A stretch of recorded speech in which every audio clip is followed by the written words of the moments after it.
Hare Krishna devotees, Hare Krishna అండి అందరికీ. నిత్యం భగవద్గీతకి అందరికీ స్వాగతము. ముందుగా మనం ప్రేయర్స్ చేసుకొని ఈ క్లాస్ స్టార్ట్ చేసుకుందాం.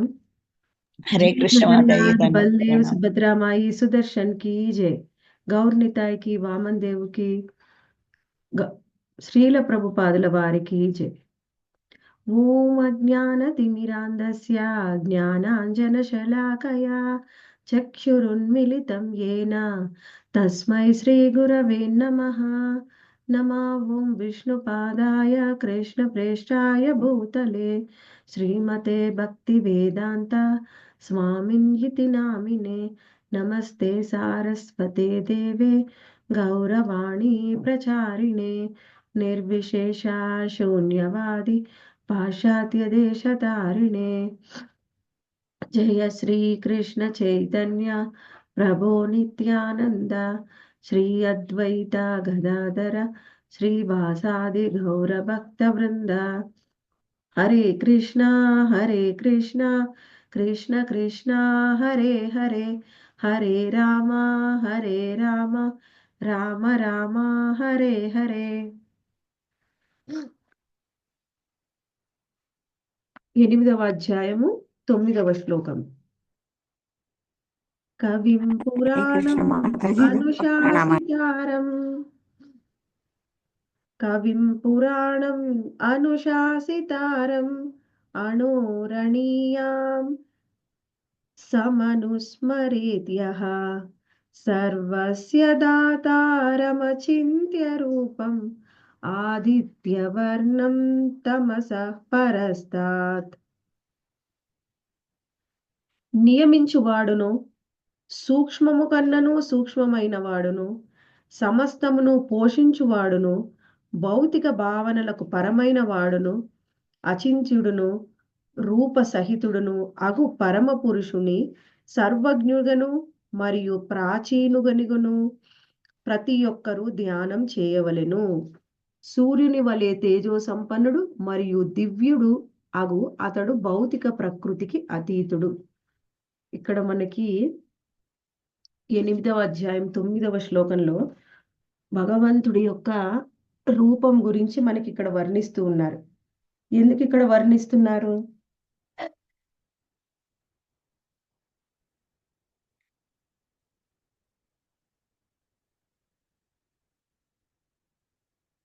భగవంతుడి రూపాన్ని ఎందుకు ఇక్కడ వర్ణిస్తున్నారు ఈ శ్లోకంలోనేది ముందు మనం అర్థం చేసుకోవాలి. అంటే అసలు ఇక్కడ ఎందుకు చెప్తున్నారు శ్రీకృష్ణ భగవానుడు మనం అర్థం చేసుకోవాలంటే, ముందు 8వ అధ్యాయం స్టార్టింగ్ లో అర్జునుడు ఏం ప్రశ్నించారు అనేది మనం అర్థం చేసుకోవాలి.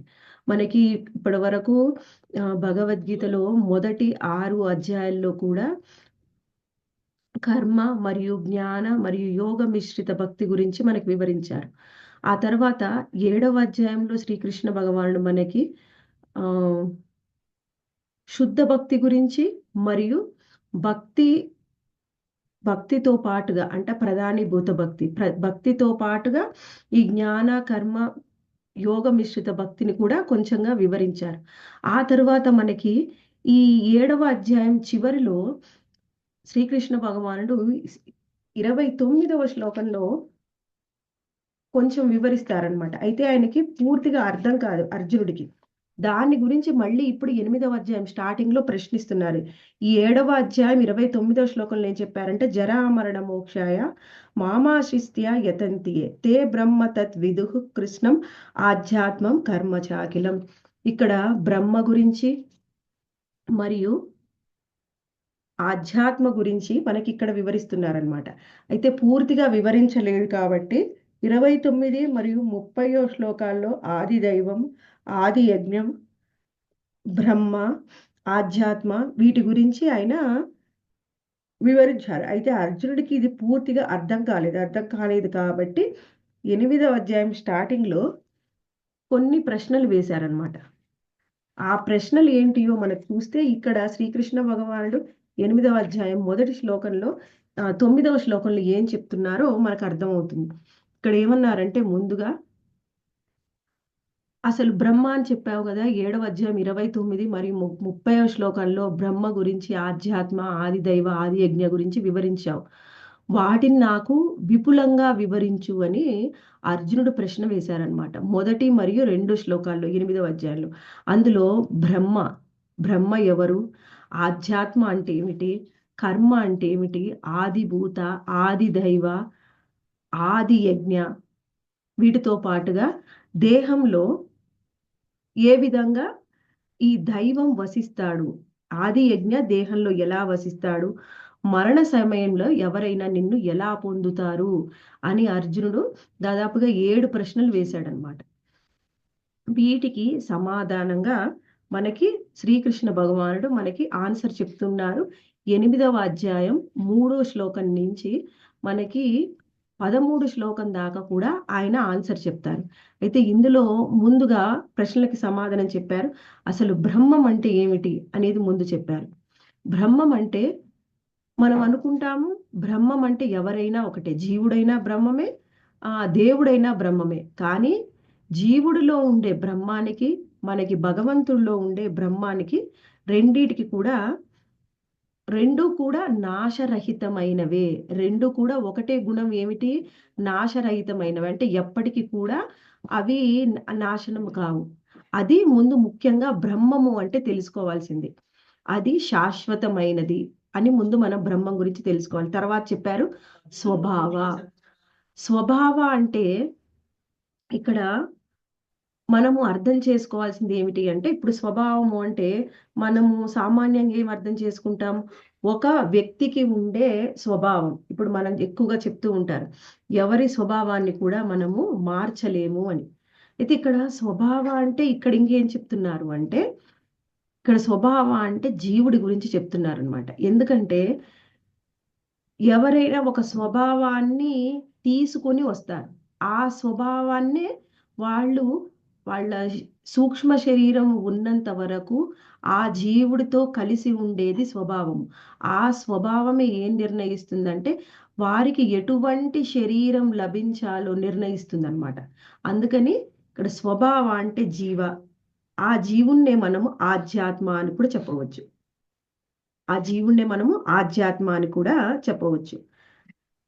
అటువంటి జీవుడిని మనం గుర్తించాలి అంటే దేంతో గుర్తిస్తామంటే శరీరంతో గుర్తిస్తాం. శరీరం అంటే నేను, శరీరం అంటే నాది అని చెప్తాను. ఆ శరీరంతోని గుర్తించబడే జీవాత్మ స్వభావము, ఆధ్యాత్మ అని ఇక్కడ మనకు చెప్తున్నారు అనమాట. ఆ తర్వాత మనకు వివరిస్తున్నారు ఆధ్యాత్మ అయిపోయిన తర్వాత కర్మ. కర్మ అంటే ఏమిటి అంటే ఈ కర్మనే ప్రతి జీవుణ్ణి కూడా ఒక శరీరం నుంచి ఇంకొక శరీరానికి పొందడానికి కారణమై ఉంటుంది. మన కర్మలే ఈ జన్మలో మనం చేసుకున్నటువంటి కర్మలే వచ్చే జన్మలో మన శరీరాన్ని నిర్ణయిస్తాయి. అందుకని మనం కర్మ అంటే ఒక శరీరం నుంచి ఇంకొక శరీరానికి మూల కారణం అయ్యేదే కర్మ. ఆ తర్వాత ఆదిభూత. ఆదిభూత అంటే అశాశ్వతమైనది. ఆదిభూత అంటే అశాశ్వతమైనది. ఇప్పుడు మనము చర్చించుకున్న అన్నిటిలో కూడా అశాశ్వతమైనది ఏమిటి అంటే శరీరం. శరీరం అశాశ్వతమైనది. తర్వాత ఆది దైవ. ఆది దైవ ఏమిటి, ఇక్కడ ఆయనలోనే అన్నీ ఉన్నాయి. అటువంటి ఆది దైవ అంటే ఇక్కడ మనకి విరాట్ పురుషుడు గురించి వివరిస్తున్నారు అన్నమాట. ఆ తర్వాత ఆది యజ్ఞ. ఆది యజ్ఞ అంటే మన లోపలే ఉండి మనని నడిపించేవాడు ఆయనే పరమాత్మ.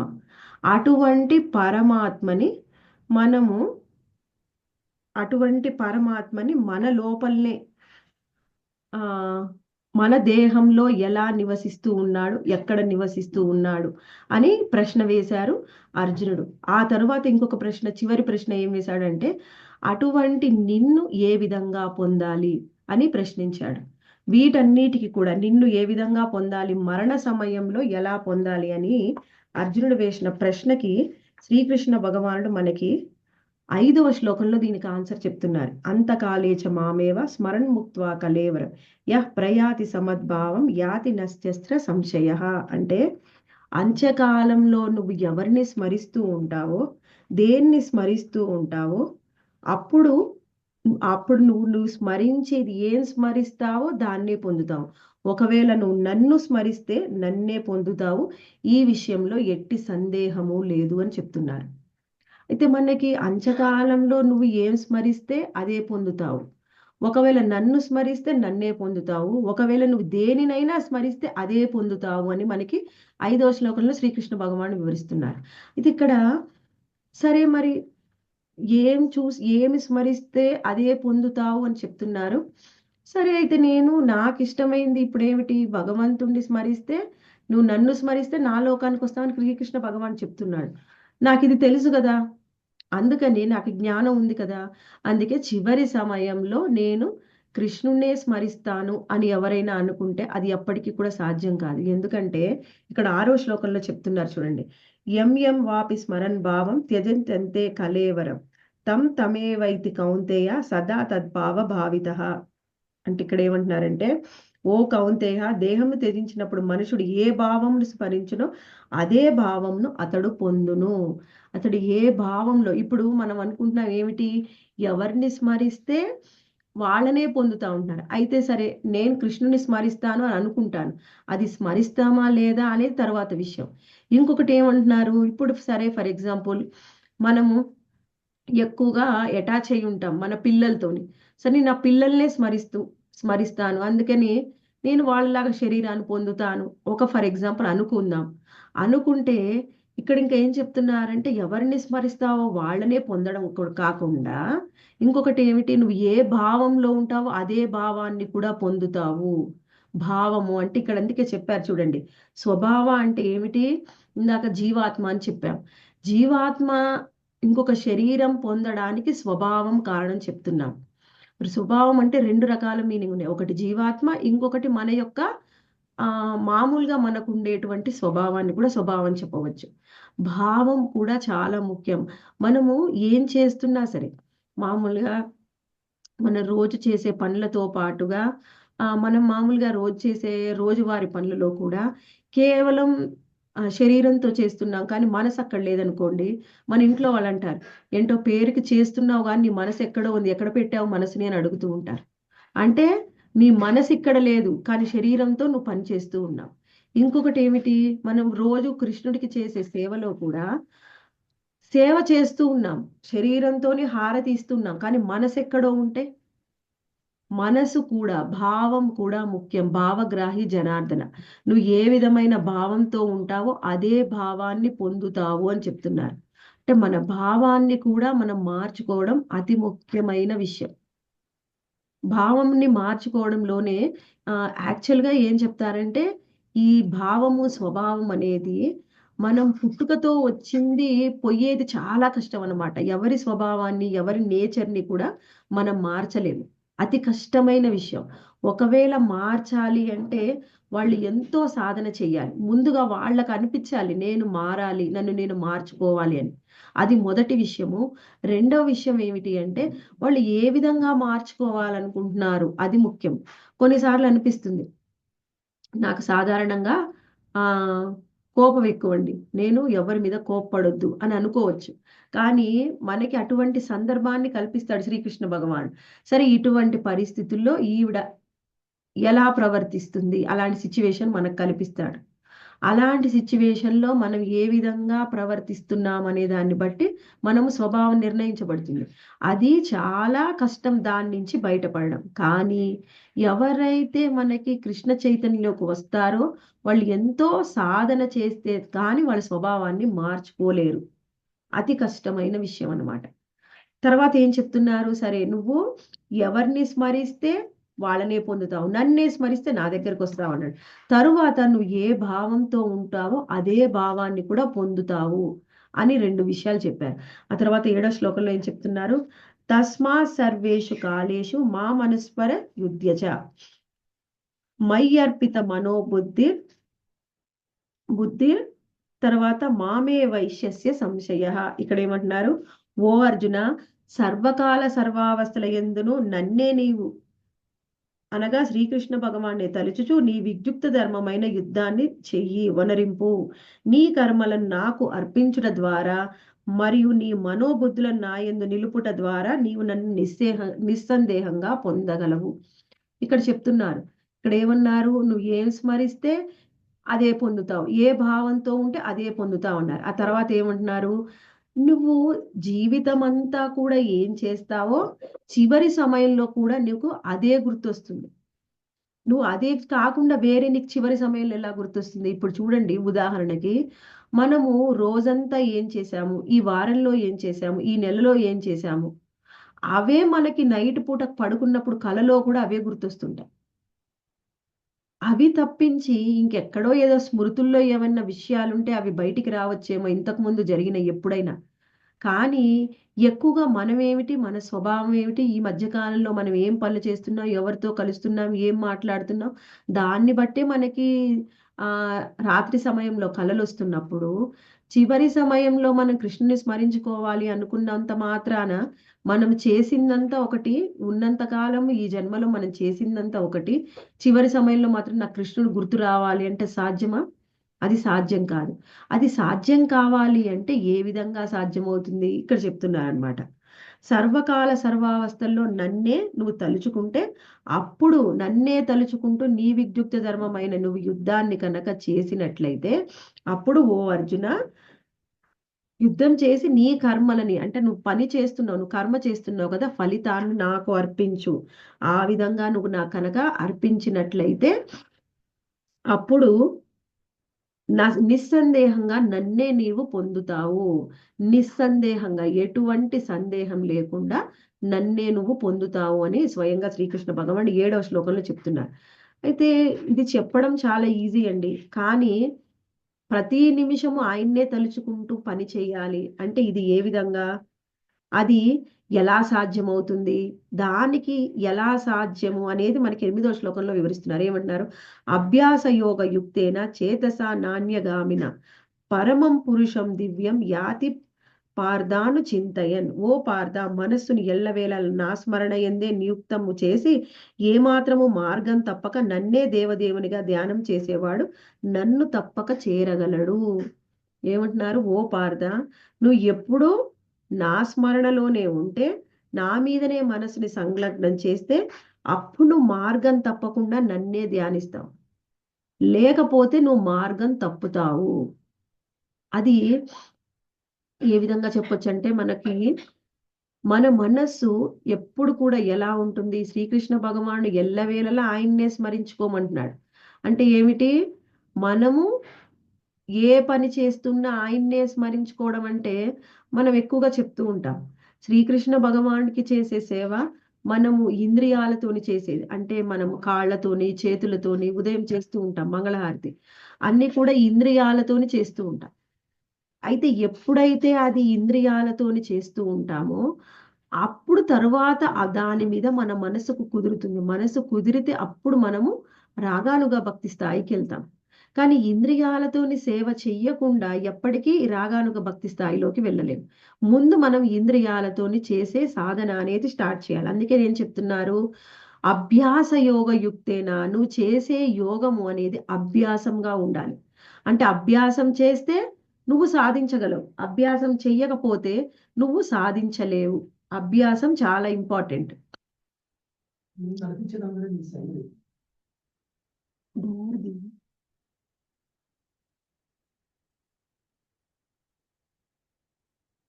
ఇక్కడ మనకి ఇంకేం చెప్తున్నారంటే, అభ్యాస యోగ యుక్తేన చేసత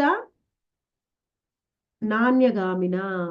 మనకి ఎప్పుడైనా ఆ పరమ పురుషుడి మీద మనస్సు నిలిపితేనే మనము భక్తిలో పురోగతి చెందగలం. కానీ మనసు నిలపడం అనేది చాలా కష్టం. ఈ మనసు నిలపడానికంటే ముందు కూడా మనం ఏం చేయాలి అంటే, ఇంద్రియాలని నిలపాలి సేవలు. ఇది ఎలా అంటే, మామూలుగా ఎప్పుడైనా శుద్ధ భక్తులు మనకి మహారాజులు వచ్చినప్పుడు భక్తులు ప్రశ్నిస్తూ ఉంటారు.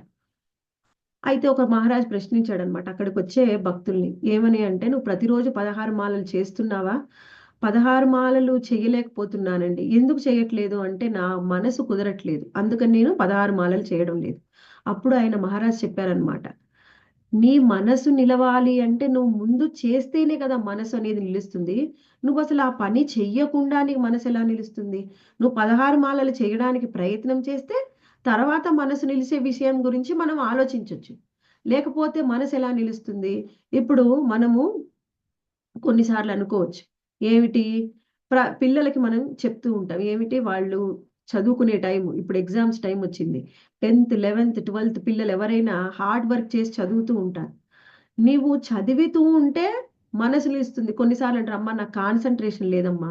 అందుకే నేను చదవను" అని టీవీ చూస్తుంటే, గేమ్స్ ఆడుతుంటే ఏమంటావు? కొంచెం సేపయితే ఊరుకుంటాం. తర్వాత ఏమంటారు? చదివితే అదే మనసు కుదురుతుంది. నువ్వు వెళ్లి ఫస్ట్ చదువు. చదివితే కదా మనసు కుదిరేది. అంటే మనం ఏ పని చేస్తున్నామో దాన్ని బట్టి మన ఇంద్రియాలు కొంతకాలానికైనా దాని మీద సంలగ్నం అవుతాయి. మనం ఒక పని చేస్తుంటే మన లక్ష్యం ఇంకొకటైతే దాని మీద ఎలా మనసు కుదురుతుంది?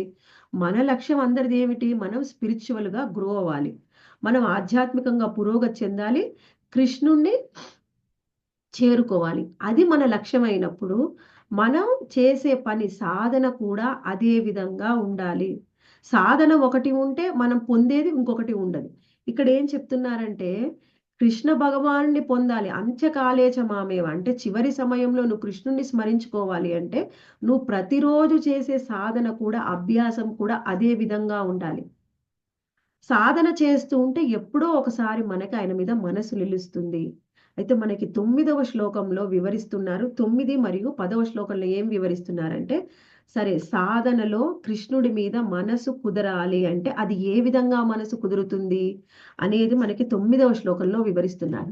అయితే ఇక్కడ 10వ శ్లోకంలో ఏం చెప్తున్నారు? ఈ 9, 10 మనం అర్థం చేసుకుంటే అసలు ఈ అధ్యాయంలో శ్రీకృష్ణ భగవానుడు ఏం చెప్తున్నారు అనేది మనకు అర్థమవుతుంది.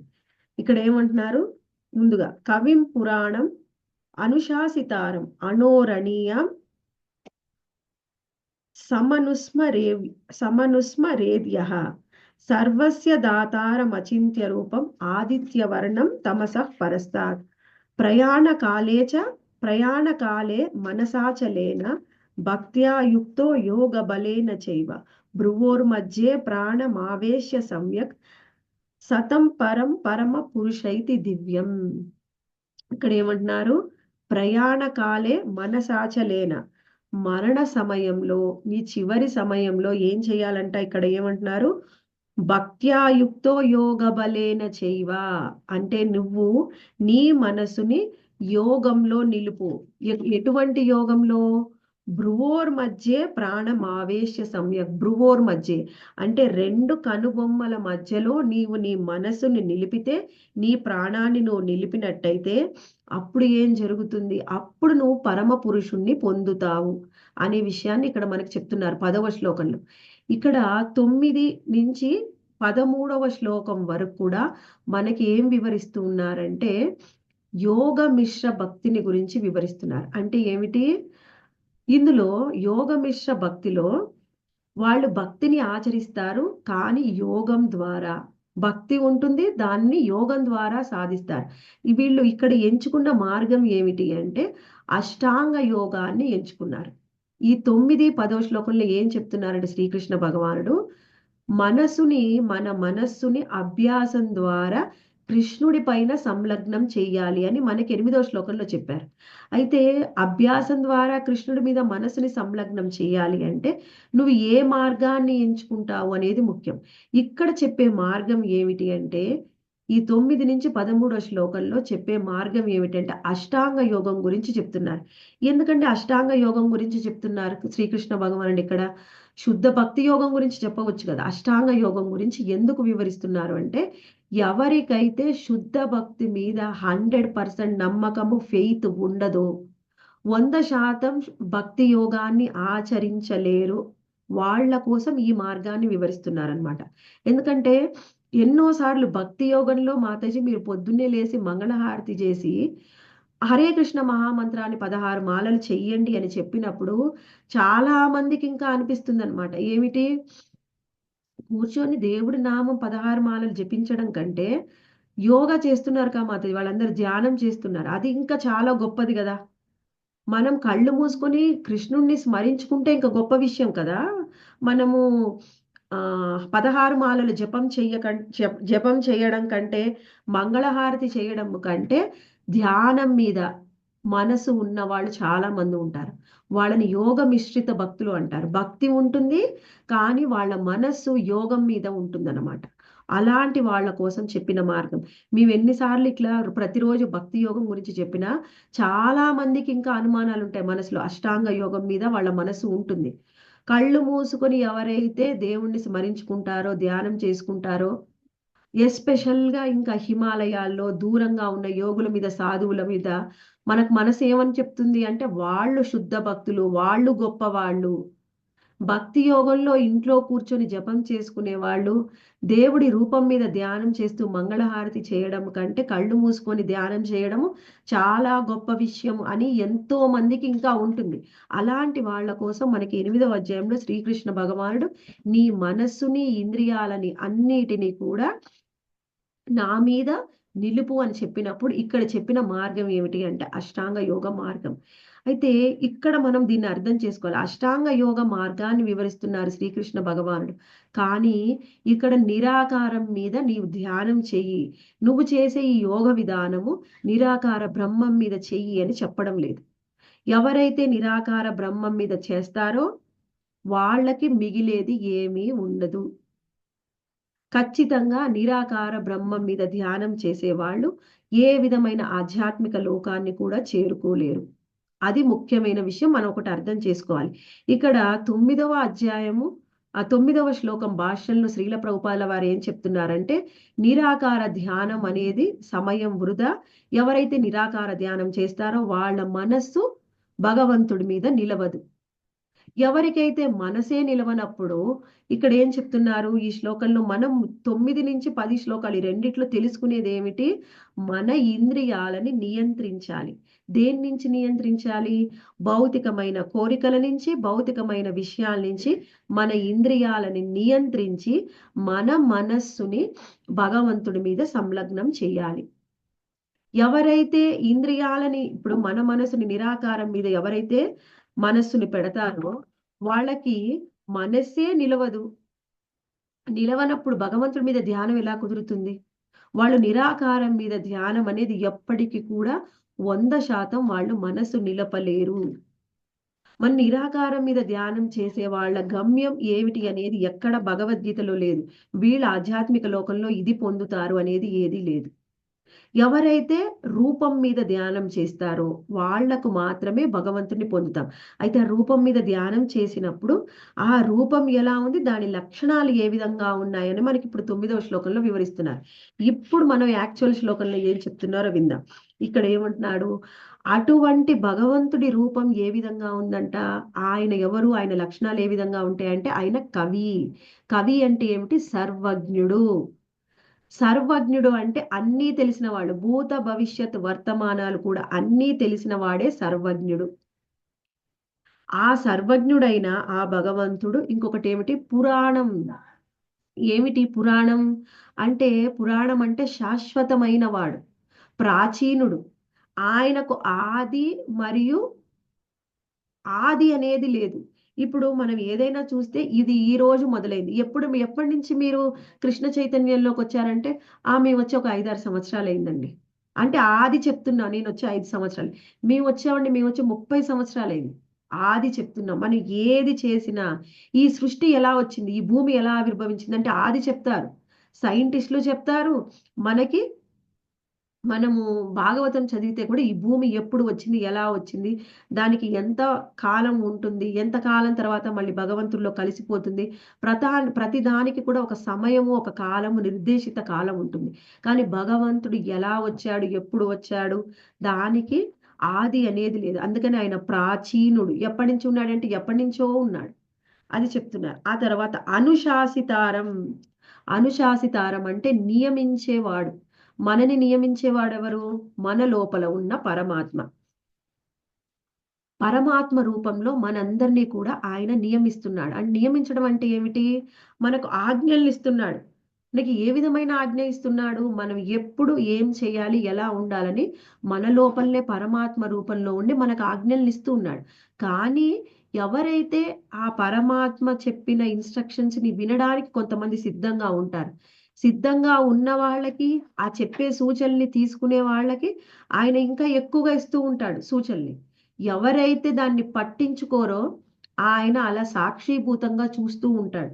ఎప్పుడు మనం పట్టించుకోకపోయినా మనని ఈ లోపల నుంచి మనని గైడ్ చేయడానికి, మనకు సూచనలు ఇవ్వడానికి, మనం నడిపించడానికి పరమాత్మ ఎప్పుడు కూడా ప్రయత్నం చేస్తూ ఉంటాడు. అటువంటి ఆయన ఇప్పుడు మనం ఎవరినైతే ధ్యానం చేస్తున్నామో ఆయన యొక్క లక్షణాలను చెప్తున్నారు. మనం ఎవరిని ధ్యానం చేస్తున్నాము? నిరాకార బ్రహ్మాన్ని ధ్యానం చేయట్లేదు, మనం రూపాన్ని ధ్యానం చేస్తున్నాం. ఆ రూపం ఏ విధంగా ఉంది అనేది ఇప్పుడు మనం ఆయన రూప లక్షణాలను చెప్తున్నాం. ఆయన కవి, ఆయనకి సర్వజ్ఞుడు అని చెప్పుకున్నాం, పురాణం అంటే ప్రాచీనుడు అని చెప్పుకున్నాం, అనుశాసితార మనని నియమిస్తూ ఉంటాడు, మన లోపల ఉండి మనకి సూచనలు ఇస్తూ ఉంటాడు, అనోరణీయం అన్నిటికంటే కూడా చిన్న అయిన వాడు అంటే ఎంతో చిన్నగా ఉంటాడు. ఎంత చిన్నగా ఉంటాడు మన లోపల ఉన్న ఆత్మ కానీ పరమాత్మ కానీ అంటే మనం వెంట్రుక యొక్క కొనలో 10,000వ వంతు మన యొక్క ఆత్మ ఉంటుంది. అటువంటి 10,000వ వంతులో ఉన్నటువంటి ఆత్మలో కూడా భగవంతుడు ప్రవేశించగలడు, ఆత్మలో ఆత్మగా ఉండగలడు. అంత చిన్నవాడనమాట. అంత చిన్నవాడైతే ఆయన ఏం చేయగలడు? అంత చిన్నగా ఉండి ఆయన ఏం చేయగలడు? అంటే ఆయన ఏదైనా చేయగలడు. అందుకనే ఏం చెప్తున్నాడు? అనుస్మరేత్. ఆయన్ని స్మరించుకోవాలి. ఎవరైతే ఆ భగవంతుడు అణోరణీయం ఎప్పుడు ఎంతో చిన్నగా ఉంటాడో ఆయన సర్వస్య మొత్తము అంతా కూడా వ్యాపించి ఉన్నాడు. అంతా సర్వము వ్యాపించి ఉన్నాడు, సర్వాన్ని కూడా పోషిస్తూ ఉన్నాడు. సర్వస్య దాతారం, సర్వాన్ని పోషిస్తూ ఉన్నాడు, సర్వము వ్యాపించి ఉన్నాడు. ఇంకేం చెప్తున్నాడు ఇక్కడ? ఆయన యొక్క లక్షణాలు ఏ విధంగా ఉన్నాయంటే ఇంకా అచింత్య రూపం. అచింత్యము అంటే ఊహింపడానికి కూడా శక్యం కాదు, అంత గొప్పవాడు భగవంతుడు. ఎంతగా ఉన్నాడు అంటే ఎంత అణువులో కూడా అంటే ఆత్మలో కూడా ఆత్మగా ఉండగలడు, మొత్తం ఈ సృష్టినంతా కూడా వ్యాపించి ఉండగలడు, మొత్తం ఈ సృష్టిని కూడా సృష్టించగలడు, పోషించగలడు, లయం చెయ్యగలడు. అందుకని ఆయన శక్తి ఇంత అని మనము అసలు ఊహించలేమన్నమాట. ఇక్కడ చెప్తున్నారు అటువంటి అచింత్య రూపం భగవంతుడిది అని చెప్తున్నారు. ఇంకా ఆయన రూపం ఎలా ఉందంటే ఆదిత్య వర్ణం. ఆదిత్య వర్ణం అంటే సూర్యుడితోని సమానమైన తేజస్సు, సూర్యుడిలాగా తేజస్సు కలిగిన వాడు. మనకి ఇక్కడ పోలిక చెప్పడానికి సూర్యుని చెప్తున్నారు, ఎందుకంటే అంతకు మించి తేజస్సు ఉన్నవాళ్ళు మనకు తెలియరు కాబట్టి మనకు సూర్యుడితోని పోలిక చెప్తున్నారు. కానీ సూర్యుడి కంటే ఇంకా ఎంతో తేజస్సు, ఆధ్యాత్మిక లోకం అంతా కూడా ఆయన తేజస్సుతోనే నిండిపోయింది, ఆయన శరీరం నుంచి వచ్చే వెలుగుతోని. అంత తేజస్సుతో ఉన్న అతను ఎప్పుడైతే మనకి చీకటి ఉంటుందో, చీకటి ఉంటే మనం ఎవరినీ చూడలేము. మళ్ళీ ఇంకొకటి, ఎప్పుడైతే వెలుగు వస్తుందో, మనం వెలుగు వచ్చినప్పుడు ఆ వెలుగు ఎక్కడి నుంచి వస్తుందో ఆ వెలుగుని సూర్యుని చూడగలము, మనము మనని చూసుకోగలము, మన చుట్టుపక్కల వాళ్ళందరినీ కూడా చూడగలము. అంటే ఏమిటి? ఎప్పుడైతే వెలుగు లేదో అక్కడ అంధకారం ఉంటుంది, ఎప్పుడైతే వెలుగు వస్తుందో మన లోపల ఉన్న అంధకారం నశిస్తే మనము ఆ వెలుగుని చూడగలము, మన చుట్టూ ఉన్న వాళ్ళని చూసుకోగలము, మనని కూడా చూసుకోగలము. అంటే ఎవరైతే కృష్ణుడి మీద ధ్యానం పెడతారు, ఇక్కడ కృష్ణుడితోని భగవంతుడి యొక్క స్వరూపంతోని పోలుస్తున్నారనమాట. ఎవరైతే ఆయన్ని కృష్ణుడి మీద ధ్యానం పెడతారో వాళ్ళలో ఉన్న అంధకారం నశిస్తుంది, వాళ్ళని వాళ్ళు తెలుసుకోగలరు, వాళ్ళ చుట్టుపక్కల వాళ్ళని తెలుసుకోగలరు, భగవంతుడిని కూడా తెలుసుకోగలరు. ఆ తర్వాత ఏమంటున్నారు? తమసః పరస్తాత్. ఆయన నుంచే తమస్సు వచ్చినప్పటికీ కూడా ఆ తమస్సుకి ఆయన అతీతుడు, ఆయన వాటికి పరంగా ఉంటాడు అని చెప్తున్నాడు. అజ్ఞానానికి అంటే తమస్సు అంటే అజ్ఞానం, అంధకారం అని చెప్పొచ్చు, వాటన్నిటికి కూడా ఆయన అతీతంగా ఉంటాడు. అటువంటి ఇక్కడ మనం చెప్పొచ్చు మాతాజీ, ఇక్కడ ఎక్కడ ఉంది దేవుణ్ణి స్మరించమని అంటే ఇప్పుడు మనకి 10వ శ్లోకంలో ఉంది, చివరి లయంలో. పరం పురుషం, పరం పురుష నైతి దివ్యం. పురుషం పురుషము పైతి దివ్యం అంటే అటువంటి పురుషుణ్ణే నువ్వు ఎప్పుడు కూడా స్మరించుకోవాలి, ఎప్పుడు కూడా ధ్యానించాలి. ఇక్కడ పురుషుడు ఎవరు అంటే భగవంతుడు. ఇక్కడ మనకి భాష్యంలో శ్రీల ప్రభుపాదుల వారు వివరించారు. ఆ పురుషుడు అంటే ఇక్కడ కేవలము ఈ అష్టాంగ యోగంలో ఇక్కడ వాళ్ళు స్మరించేది ముఖ్యంగా స్మరిస్తున్నారు శ్రీకృష్ణ భగవాన్ని, రాముడిగా కృష్ణుడిగానే ఆయన్ని స్మరిస్తూ ఉన్నారు. కానీ వాళ్ళు ఆచరించే విధానం ఏమిటి అంటే అష్టాంగ యోగ విధానం. ఎందుకండి అష్టాంగ యోగ విధానాన్ని వాళ్ళు ఆచరిస్తున్నారు అంటే భక్తి యోగంలో వాళ్ళకి పూర్తి నమ్మకం లేదు. కృష్ణుడి రూపం మీద నమ్మకం ఉంది, కృష్ణుడి మీద నమ్మకం ఉంది, ఆ రూపాన్నే ధ్యానించాలనుకుంటున్నారు. కానీ అష్టాంగ యోగ విధానాన్ని ఆచరిస్తున్నారు. దాన్ని యోగ మిశ్రిత భక్తి అంటారు. ఎప్పుడైతే ఈ విధంగా యోగ మిశ్రిత భక్తిని ఎవరైతే ఆచరిస్తే వాళ్ళు ఏం పొందుతారు అనేది మనకి ఇక్కడ వివరిస్తున్నారనమాట. మనము స్థిరమైన మనస్సుతోని కృష్ణుణ్ణే స్మరిస్తూ ఉన్నాము. ఎందుకు మనం కృష్ణుణ్ణి స్మరించడానికి ఇక్కడ ఏం చెప్పారు మనకి? 5, 6, 7, 8 శ్లోకాల్లో నువ్వు చివరి సమయంలో ఏమి స్మరిస్తే అదే పొందుతావు. చివరి సమయంలో నన్నే స్మరించు అని చెప్పాడు. అప్పుడు నువ్వు నన్నే పొందుతావు. అలా స్మరించడానికి మనకు అభ్యాస యోగం అనేది అవసరం. అభ్యాస యోగంలో మనం ఏం చేయాలి? ఇంద్రియాలని భౌతికమైన విషయాల నుంచి నియంత్రించి కృష్ణుడి మీద మనము ధ్యానాన్ని పెట్టాలి. కృష్ణుడి మీద ధ్యానాన్ని పెట్టాలి అంటే అది సాధ్యం కాదు కదా. మనం ఏదో ఒక యోగంతోని భగవంతుడితోని అనుసంధానమై ఉండాలి. అది భక్తి యోగమైనా కావచ్చు, కర్మయోగమైన, జ్ఞానయోగమైన, ఏ యోగంలో ఉన్నప్పటికీ నువ్వు కృష్ణుణ్ణి స్మరించుకోవాలి. కేవలం భక్తి యోగంలోనే కృష్ణుని స్మరించుకుంటే వాళ్ళు భక్తి యోగులు అంటారు. అది శుద్ధ భక్తి. కానీ ఇక్కడ చెప్తున్నారు అష్టాంగ యోగం ద్వారా నీ మనస్సుని కృష్ణుడి యొక్క స్మరణ మీద మనస్సుని సంలగ్నం చేస్తే ఆ అష్టాంగ యోగంలో వాళ్ళు ఏం పొందుతారు? అష్టాంగ యోగంలో కృష్ణ స్మరణ చెయ్యాలి. అప్పుడు ఎక్కడ పెట్టాలి మనస్సుని? వాళ్ళ యొక్క ప్రాణాన్ని అంటే భ్రువోర్ మధ్య ఇక్కడ పెట్టాలి. ఆ విధంగా కనుబొమ్మల మధ్య వాళ్ళ మనస్సుని స్థిరంగా శ్రీకృష్ణ భగవాను మీద సంలగ్నం చేస్తారు. అప్పుడు వాళ్ళని ఎవరు పొందుతారంట? పరమ పురుషుణ్ణే పొందుతాము. పరం పురుషం అపైతి దివ్యం. పరమ పురుషుణ్ణే పొందుతారు. ఆ విధంగా పరమ పురుషుణ్ణే పొందుతాం అంటే ఇక్కడ మనం ఒకటి అర్థం చేసుకోవాలి, వ్యత్యాసం ఉంది. సరే, అయితే భక్తి యోగంలో నేను కృష్ణుణ్ణి స్మరించుకున్నా, అష్టాంగ యోగంలో నేను కృష్ణుణ్ణి స్మరించుకున్నా, నేను పొందేది కృష్ణుణ్ణేనా? ఎవరైనా పరమ పురుషుణ్ణే పొందేటట్టయితే మనకిష్టమైన యోగాన్ని మనం అవలంబించవచ్చు కదా. భక్తి యోగాన్ని ఎందుకు అవలంబించాలి? అదే ఎందుకు శుద్ధ భక్తి అని చెప్తారు? దీంట్లో భేదం ఉంది. ఎవరైతే శ్రీకృష్ణ భగవాన్ని భక్తి యోగంలో స్మరిస్తారో, శుద్ధ భక్తిలో ఉంటారో వాళ్ళు స్వయంగా కృష్ణుణ్ణే పొందుతారు. కానీ ఎవరైతే అష్టాంగ యోగం ద్వారా కృష్ణుణ్ణి స్మరిస్తూ ఉంటారో అంటే వాళ్ళకి భక్తి ఉంది కృష్ణుడి మీద, కానీ వాళ్ళ మనసు అష్టాంగ యోగం మీద ఉంది. అలాంటి వాళ్ళు కృష్ణుణ్ణి పొందుతారు. కానీ ఏ విధంగా అంటే వాళ్ళు కృష్ణ లోకానికి సాలోక్య ముక్తిని పొందుతారు. సాలోక్య ముక్తిని పొందినప్పటికీ వాళ్ళు కృష్ణుడికి దగ్గరగా ఉండరనమాట. దగ్గరగా అంటే కృష్ణుడితోని ఎక్కువగా సన్నిహిత సంబంధం ఉండదు. సన్నిహిత సంబంధం కాకుండా ఆ లోకంలోనే ఉండి వాళ్ళు శాంత భావంలో కృష్ణుడిని స్మరించుకుంటూ ఉంటారు. ఇప్పుడు మనము చెప్పవచ్చు, ఇప్పుడు బృందావనంలో ఎంతో మంది భక్తులు ఉంటారు.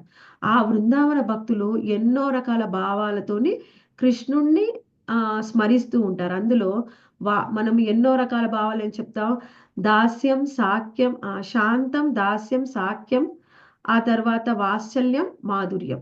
వీటిల్లో అన్నిటిలో కూడా శాంత భావంలో అక్కడ ఏముంటాయంటే అక్కడ ఉండే వృక్షాలు, పక్షులు, ఆ తర్వాత వాటితో పాటుగా ఎవరైనా సరే దూరంగా కేవలం కృష్ణుడి మీద మనసు ఉండి స్మరిస్తూ ఉన్నారు. దగ్గరగా వెళ్ళి వాళ్ళు ఏ భావంతో కృష్ణుడికి సేవ చేయలేరు. కానీ మనసులో మాత్రం కృష్ణుడు ఉన్నాడు. అది శాంత భావం. కానీ ఎప్పుడైతే మనం ఏదో ఒక రసంలో దాస్యం, సాఖ్యం, వాత్సల్యం, మాధుర్యంలో ఎప్పుడైతే కృష్ణుడిని సేవించుకుంటారో వాళ్ళు మాత్రమే కృష్ణధామం వెళ్ళగలరు. వాళ్ళకు మాత్రమే కృష్ణుడితో సన్నిహితమైన బంధం అనేది ఉంటుంది. ఎవరికైతే ఈ విధంగా వాళ్ళ భక్తిలో కర్మ కానీ జ్ఞాన కానీ అష్టాంగ యోగం ఎవరైతే దాన్ని మిక్స్ చేస్తారో వాళ్ళకి కృష్ణుడితోని ఎక్కువగా సాన్నిహిత్య సంబంధం అనేది ఉండదు. వాళ్ళు ఈ విధంగా వాళ్ళు భగవద్ధామం చేరినా కానీ సన్నిహిత సంబంధాన్ని పొందలేరనమాట. ఆ తర్వాత మనకి 11, 12, 13 శ్లోకాల్లో మనకి ఇంకా వివరిస్తూ ఉన్నారు. కొంతమందికి కృష్ణ రూపం మీద కాకుండా ఓంకారం మీద కూడా ధ్యానం చేయాలని ఉంటుంది. ఆ విధంగా ఓంకారానికి మళ్ళీ శ్రీల ప్రభుపాదుల వారు వివరించారు. ఆ ఓంకారానికి కానీ హరే కృష్ణ మహామంత్రానికి కానీ ఏ విధమైన వ్యత్యాసము లేదు. హరే కృష్ణ మహామంత్రంలో ఓంకారం కూడా ఉంది అని చెప్పారు. అయితే ఎవరైనా ఓంకారాన్ని స్మరించుకున్నట్లయితే వాళ్ళు ఆ సన్యాస జీవితాన్ని బ్రహ్మచర్యాన్ని పాటిస్తూ ఉంటారు. ఆ విధంగా వాళ్ళు కూడా వాళ్ళ యొక్క గమ్యాన్ని వాళ్ళ మనస్సుని బట్టి వాళ్ళ మనసుని దేని మీద సంలగ్నం చేశారో దానికి తగిన ఫలితాన్ని వాళ్ళు పొందుతారు అని మనకు వివరించారు. ఈ విధంగా మనకు 13వ శ్లోకం వరకు కూడా శ్రీకృష్ణ భగవానుడు అష్టాంగ యోగం ద్వారా కృష్ణుడి మీద మనసును నిలిపి ఏ విధంగా ఆయన్ని పొందవచ్చో మనకి వివరించారు. Hare Krishna devotees, any questions, comments? అక్కడ అక్కసకి వాళ్ళకి అది తిలక్ పెట్టరే మాతాజీ, నాకు అదే ఎందుకో డౌట్ వచ్చింది. మాయాపూర్లో తిలక్ ఉంటుంది కదా, రాధా మాధవ్కి ఉంటుంది కదా మాతాజీ. మాధవ్ ఉంటుంది, రాధారాణికి ఉండదు మాతాజీ. రాధారాణికి తిలక్ అది పెట్టరు. ఎందుకనేది నాకు అంటే తిలక్ అంటే ఇంపార్టెంట్ అని చెప్పారు కదా, అష్టసఖి వాళ్ళకి కూడా ఉండదు అంటే రీజన్ వాళ్ళకు ఉండదు. వాళ్ళకి ఇప్పుడు మాతాజీ మనము ఎవరి ద్వారా కృష్ణుని చేరుకుంటాం? భక్తుల ద్వారా మనము కృష్ణుని చేరుకుంటాం.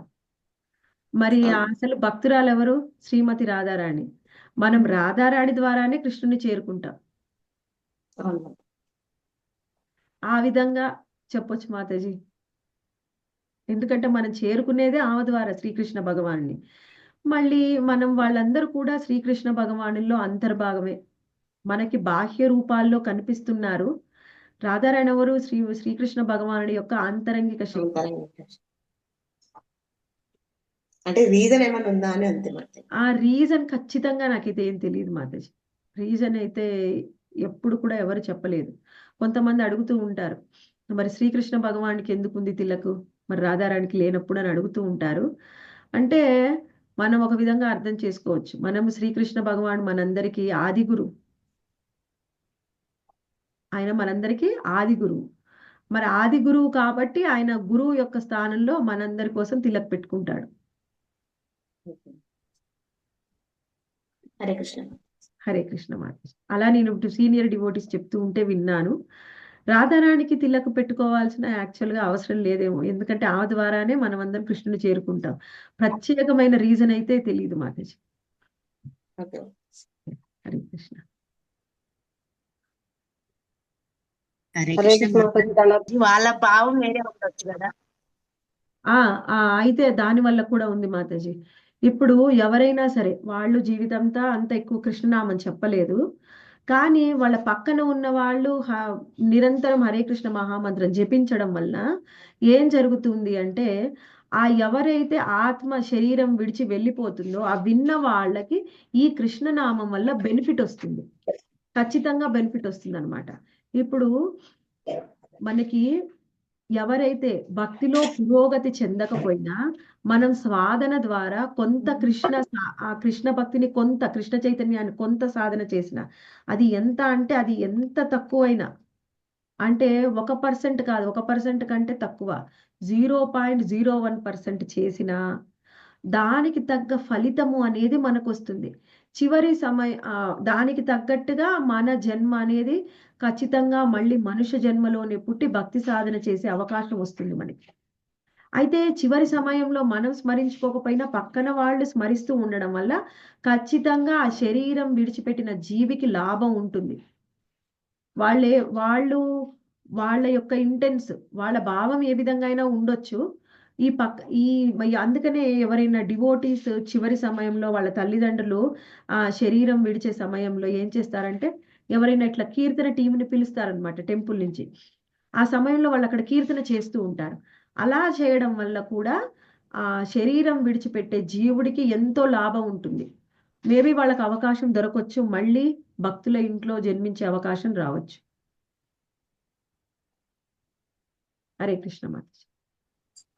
మనసు ఎక్కడ పెట్టినా వినడం వల్ల కూడా ఫలితం ఉంటుంది. కంటిన్యూస్ గా విన్నప్పుడు ఫలితం వస్తుంది. ఒకసారి కాకపోతే ఒకసారైనా మనసు అక్కడ ఉంటుంది మాతాజీ, నామం మీదకి వస్తుంది. అందుకనే మనం చాంటింగ్ చేసినప్పుడు ఏం చెప్తారంటే, మనకి ఏం చెప్తారు, మీరు చేసే నామాన్ని మీరు వినండి. వినడం వల్ల 2 లాభాలు ఉన్నాయి. ఏమిటి అంటే, వింటూ ఉన్నంతసేపు అది మన చెవులోకి వెళ్తుంది, చెవుల ద్వారా హృదయంలోకి వెళ్తుంది. మళ్ళీ వింటూ ఉంటే ఏదైనా ఒక పని చేస్తున్నప్పుడు మనం వేరే విషయాన్ని ఆలోచనలు కూడా రావు. ఇప్పుడు ఖాళీగా ఉన్న మనసులోకి ఆలోచనలు వస్తాయి, కానీ ఆల్రెడీ మనం ఒక పని చేస్తున్నాం, ఏం చేస్తున్నాం, వింటూ ఉన్నాం నామాన్ని. అప్పుడు మనకు వచ్చే అనవసరమైన ఆలోచనలు కూడా తగ్గిపోతాయి. నామాన్ని వినడం వల్ల 2 లాభాలు ఉన్నాయి మాతాజీ. అంటే అంత్యకాలంలో అంటే మనం స్మరించుకొని మనసు పెట్టి స్మరించకుండా ఊరికే అంటే అనుకున్నా కూడా మనకి కృష్ణధామం చేస్తామా మాతాజీ? కృష్ణధామం చేరలేకపోవచ్చు మాతాజీ, కానీ ఒక సాధారణమైన ఒక జీవి మరణిస్తే తన కర్మానుసారము ఎటువంటి జీవి శరీరాన్ని పొందుతాడో తెలియదు. ఈ 84 లక్షల జీవరాశుల్లో ఏదైనా పొందవచ్చు. కానీ చివరి సమయంలో కృష్ణనామం వింటూ ఉండడం వల్ల అతనికి మాత్రం ఖచ్చితంగా సుకృతి యాడ్ అవుతుంది. మళ్ళీ మానవ జీవితం రావచ్చు, భక్తుల జీవితం రావచ్చు, అవకాశం ఉంటుంది. హరే హరే హరే అంటే ఇప్పుడు భావము స్వభావం ఒకటేనా మాతాజీ? స్మరిస్తూ మళ్ళీ మన భావన కూడా అభ్యాసం ద్వారా కేంద్రీకరించాలి అని చెప్పారు కదా. అవును మాతాజీ, అవును నిజము. అది ఇప్పుడు మనము స్మరిస్తూ మన భావం కూడా అక్కడే ఉంటే మనం పొందే డెస్టినేషన్ వేరు. భావం లేదు, కనీసం వింటున్నారు, వాళ్ళు పొందే ఫలితం వేరు. కానీ అసలు ఏమి చెయ్యని వాళ్ళకంటే చివరి సమయంలో వినడం వల్ల కూడా వాళ్ళకి ఖచ్చితంగా మంచి ఫలితం ఉంటుంది. ఓకే మాతాజీ. హరే కృష్ణ. ధన్యవాదాలు.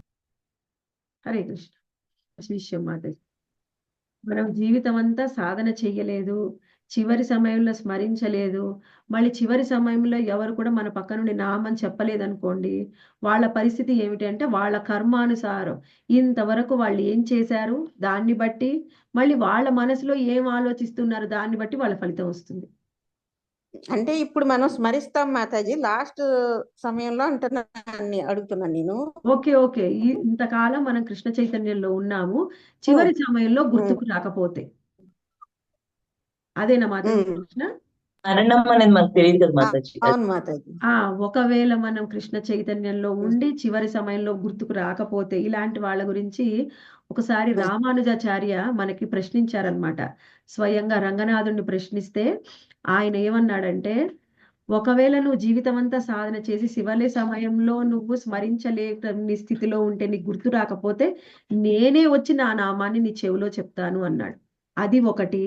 ఇంకొకటి ఏమిటి అంటే, జీవితం అంతా సాధన చేసి చివరి సమయంలో మనం స్మరించుకోకపోయినప్పటికీ కృష్ణుడు కన్సిడర్ చేస్తారు.